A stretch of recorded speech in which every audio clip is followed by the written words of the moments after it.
Bonjour à tous, bienvenue pour ce point hebdomadaire sur le S&P 500. Donc depuis la fin de semaine dernière, on a des marchés américains qui restent orientés à la hausse avec un S&P 500 donc, qui a aligné là 3 séances de progression consécutive.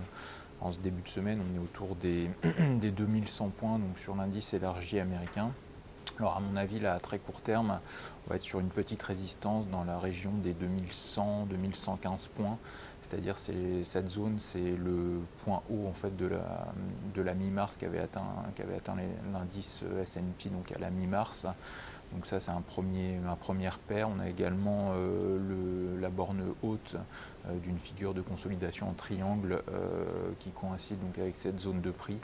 Donc le triangle c'est la petite figure en noir que vous voyez sur le graphique. Donc je pense que dans cette zone de prix on risque d'avoir un petit reflux ou du moins une hésitation là, dans les prochaines séances. Donc l'enjeu ce sera de voir si on parvient à franchir cette résistance pour le cas échéant donc viser de nouveaux sommets probablement alors dans les 2135 points sur le S&P 500. À l'inverse, à la baisse, si on bute et si on corrige dessous, la zone basse en fait de la figure en triangle donc reste située autour des 2150 points. Donc ce sera à mon avis le support à suivre en cas d'échec. En termes de catalyseurs, donc cette semaine, on va avoir dans la continuité en fait de ce qu'on a déjà eu la semaine dernière avec Alcoa.